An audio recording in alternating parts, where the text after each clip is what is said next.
વિદ્યાર્થી મિત્રો, આજના લેક્ચરમાં મારી યુટ્યુબ ચેનલમાં આપનું સ્વાગત છે.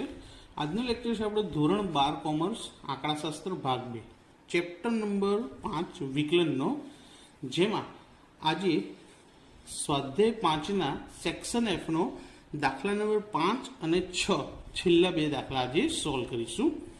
તો દાખલા નંબર 5માં શું કીધેલું છે, અને બીજી એક વાત જણાવી દઉં કે દાખલા નંબર 5 એક્ઝેક્ટલી આની આગળ આપણે જે દાખલા નંબર 4 કર્યો હતો ગયા લેક્ચરની અંદર, સેમ એના જેવો જ દાખલો છે.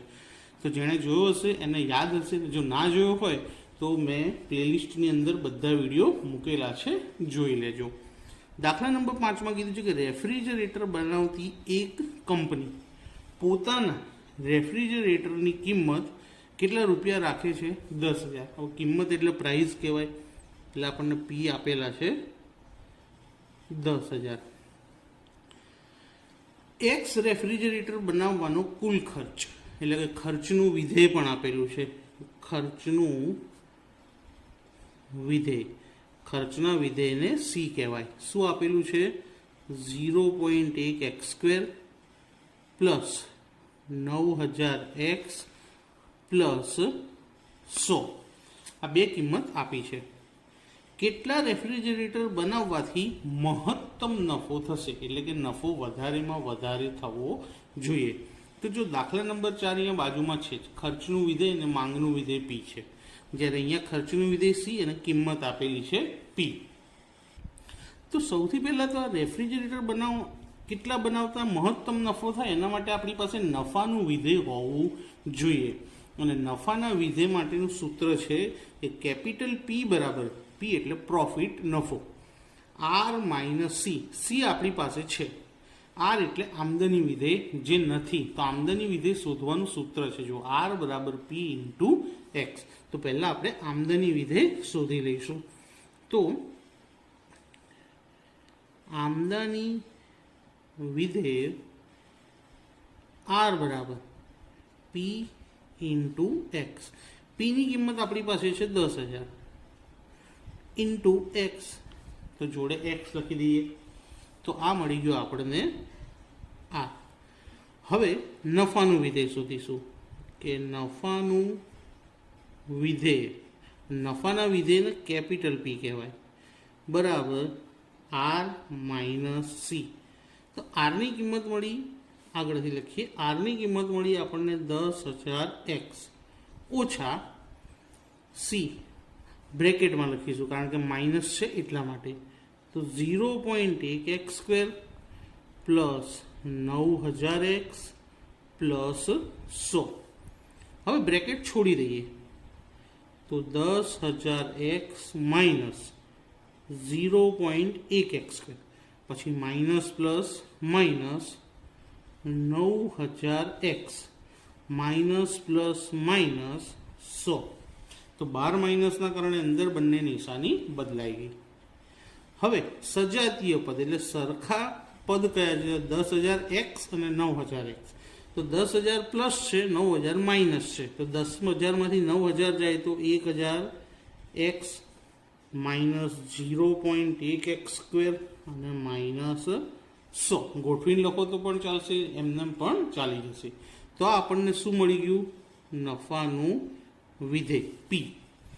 હવે મહત્તમ નફો શોધવો હોય તેના માટે પહેલાં તો નફાના વિધેયનું વિકલન કરવું પડશે. તો વિકલન એટલે કે ડીપી અપોન ડીએક્સ, એટલે કે પીનું એક્સની સાપેક્ષે વિકલન. 1,000x, એક્સનું વિકલન થાય 1, તો 1,000 ને 1 વડે ગુણીએ એટલે 1,000 એમને એમ જ આવશે, માઇનસ 0.1 x². હવે વિકલન કરીએ એટલે ઘાતને આગળ ગુણવી પડે, તો 2 ને 0.1 સાથે ગુણીએ તો 0.2, અને ઉપર જે ઘાત હોય એમાંથી એક ઘાત ઓછી થઈ જાય, તો 2 ઘાત હતી એમાંથી 1 જાય તો ખાલી 1x બચે. 100 કેવી સંખ્યા છે? અચળ સંખ્યા, માટે તેનું વિકલન 0 થઈ જાય, જે આપણે લખીશું નહીં.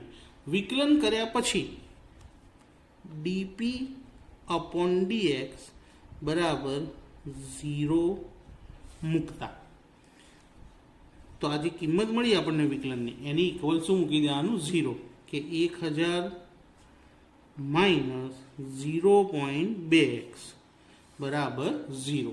હવે આ માઇનસ વાળું પદ સામે જશે તો કેવું થઈ જશે? પ્લસ. તો 0.2 ને સામે લઈ જઈએ. 1000 બરાબર 0.2x. હવે એકલો x શોધવો હોય તો 0.2 ક્યાં આવશે? 1000 છેદમાં. હવે 1000 ભાગ્યા 0.2 કરીશું તો x બરાબર આવશે 5000. કેટલા મળશે? 5000. આ એક્સની કિંમત મળી ગઈ કે 5000 રેફ્રિજરેટર આપણે ઉત્પાદન કરવા પડશે. પણ 5000 ઉત્પાદન કરતાં મહત્તમ નફો થશે કે નહીં એ કેવી રીતે ખબર પડશે? તો જે dp/dx શોધ્યું હતું એનું દ્વિતીય વિકલન, એટલે કે એકવાર ફરીથી આપણે વિકલન કરવું પડશે ફરી. તો હવે d²p/dx², આને દ્વિતીય વિકલન કહેવાય. તો પ્રથમ વિકલનમાં પહેલું હતું 1000, અચળ સંખ્યા એટલે એ તો 0 થઈ જાય. 0.2x તો xની કિંમત 1 થઈ જાય વિકલન કરતા. તો 0.2 એકલા પણ કેવા? માઇનસ. તો માઇનસ 0.2. હવે આ 0.2 એકલી કિંમત મળી, એમાં કોઈ x કેવું છે નહીં, તો અંદર પણ આપણે લખવું પડશે કે x બરાબર 5000 ને d²p/dx² માં મૂકતા. હવે અહીંયા આગળ d²p/dx² માં x છે જ નહીં, તો માટે d²p/dx² બરાબર -0.2. અને માઇનસ કિંમતો બધી 0 કરતાં કેવી હોય? નાની, એટલે <0. જો <0 આવે તો સમજી લેવાનું કે 5000 રેફ્રિજરેટર ઉત્પન્ન કરવાથી, એટલે કે ઉત્પાદન કરવાથી નફો મહત્તમ થાય. પણ જો > આવે તો નફો ન્યૂનતમ થાય. પણ અહીંયા < આવેલું છે તો લખી દેવાનું કે માટે x બરાબર 5000 રેફ્રિજરેટર બનાવવાથી નફો મહત્તમ થશે. એકદમ સહેલો દાખલો છે. સૌથી પહેલાં તો આપણે શું કર્યું? આર શોધ્યું, જે પી અને સી આપેલા આપેલા હતા એની પરથી. ત્યારબાદ નફોનું વિધેય શોધ્યું, r-c કરી. વિધેય શોધ્યા પછી આનું વિકલન કર્યું અને જે જવાબ આવે એની ઇક્વલ 0 મૂક્યા, એટલે શું મળી ગયું? x, સ્થિર બિંદુ. અને પછી દ્વિતીય વિકલન કરી એક્સની જે કિંમત હતી એને આપણે દ્વિતીય વિકલનની અંદર મૂકી દીધી. પણ દ્વિતીય વિકલનમાં આપણને એક્સ મળ્યો જ નહોતો, એટલે કિંમત એની એ જ રહી જે 0 કરતાં નાની હતી. માટે નફો મહત્તમ થાય. જો કિંમત 0 થી મોટી આવે તો નફો ન્યૂનતમ થાય, પણ નાની હતી એટલે મહત્તમ થશે. તો હવે જોઈએ સ્વાધ્યાયનો છેલ્લો દાખલો, સેક્શન F નો છઠ્ઠો. તો દાખલા નંબર 6 માં શું કીધું છે આપણને કે એક રમકડું ₹20ની કિંમતે વેચાય છે, એટલે એની પ્રાઇઝ આપી છે આપણને ₹20. આવા x રમકડા બનાવવાનો કુલ ખર્ચ, એટલે કે ખર્ચનું વિધેય c બરાબર 1000 પ્લસ 16.5x પ્લસ 0.001x² છે. આવા કેટલા રમકડા બનાવવાથી મહત્તમ નફો થાય? તો મહત્તમ નફો શોધવો હોય તો એના માટે પહેલાં નફાનું વિધેય શોધવું પડશે. તો એના માટે પહેલાં આમદની વિધેય આપણી પાસે જોઈશે. તો આમદની વિધેય r બરાબર એનું સૂત્ર છે p × x. p કેટલી કિંમત છે? 20 × x, એટલે શું થશે? 20x. આપણને r મળી ગયા.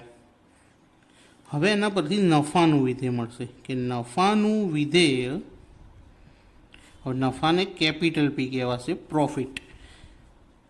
આમદની r, એમાંથી ખર્ચો બાદ કરી દઈશું. આમદની કેટલી છે?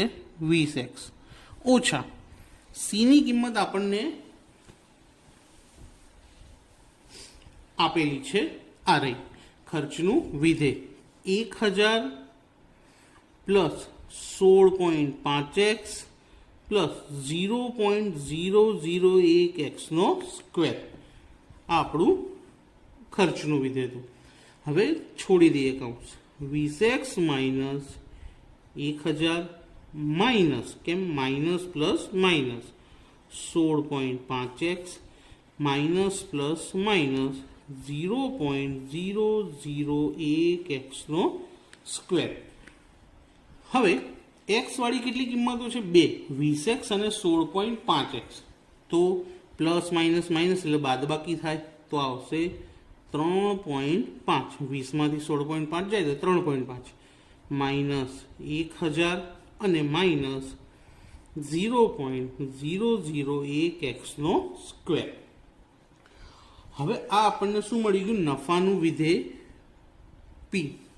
હવે આપણે મહત્તમ નફો શોધવો હોય તો એના માટે x શોધવો પડશે અને x માટે સૌથી પહેલા p નું વિકલન કરવું પડશે dp upon dx, એટલે કે p નું x ની સાપેક્ષે વિકલન.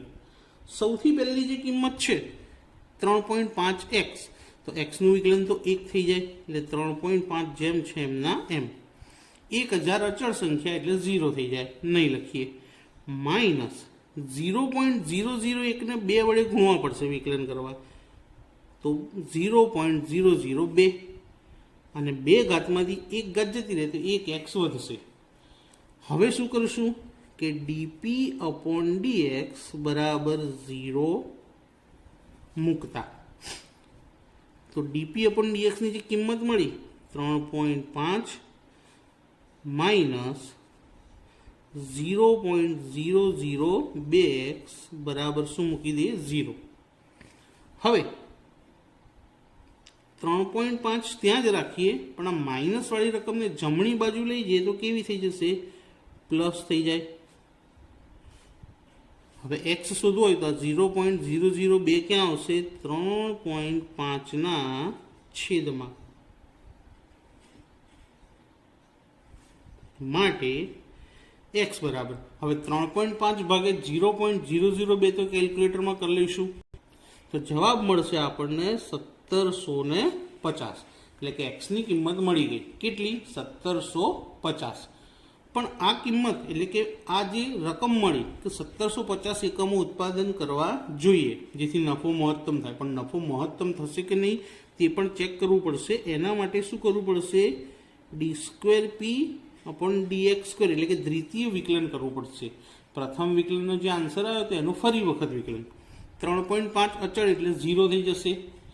0.002x, x નું વિકલન 1 થાય જેટલે x નહીં આવે તો શું આવશે જવાબ? માઇનસ 0.002. હવે આ x ની કિંમત આમાં મૂકવાની કે x બરાબર 1750 ને d2p upon dx સ્ક્વેરમાં મૂકતા. તો હવે d2p upon dx સ્ક્વેર બરાબર છે માઇનસ 0.002. એક્સની જગ્યાએ 1750 લખવાના, પણ આની અંદર એક્સ રહ્યો જ નથી. વિકલન કરવાથી બધા એક્સ જતા રહ્યા, માટે મૂકી શકાશે નહીં. તો આ આપણો જવાબ માઇનસ છે એટલે 0 કરતાં કેવો કહેવાય? નાનો, એટલે લેસ ધેન 0 આવશે. અને જો લેસ ધેન 0 આવે તો નફો મહત્તમ થાય. તો આન્સર લખી નાખો. માટે એક્સ બરાબર 1750 રમકડા બનાવવાથી મહત્તમ નફો થાય. પૂરેપૂરા 4 માર્ક મળી જાય. દાખલાના સહેજ પણ તકલીફ નથી. કોઈ અઘરો દાખલો કે કોઈ સ્ટેપ અઘરું નથી. પી આપેલો છે અને સી આપેલો છે. તો પહેલાં આર શોધવાનો અને આર શોધી ગયા પછી નફાનું વિધેય એનું પ્રથમ વિકલન કરવાનું અને એના જવાબને 0 સાથે સરખાવતા એક્સ મળશે. એક્સ મળી ગયા પછી દ્વિતીય વિકલન કરશું અને દ્વિતીય વિકલનમાં એક્સની કિંમત મૂકી દેવાની. જો કે સંજોગો વસાત અહીંયા એક્સ આવતો નથી, માટે આની આ જ કિંમત રહેશે. જો કિંમત 0 થી નાની હોય તો મહત્તમ નફો થાય અને 0 થી મોટી હોય તો ન્યૂનતમ થાય, પણ અહીંયા નાની છે માટે નફો મહત્તમ થશે. એટલે આપણો આન્સર આવી ગયો કે કેટલા રમકડા બનાવવા પડશે? 1750 રમકડા બનાવશો તો મહત્તમ નફો થશે.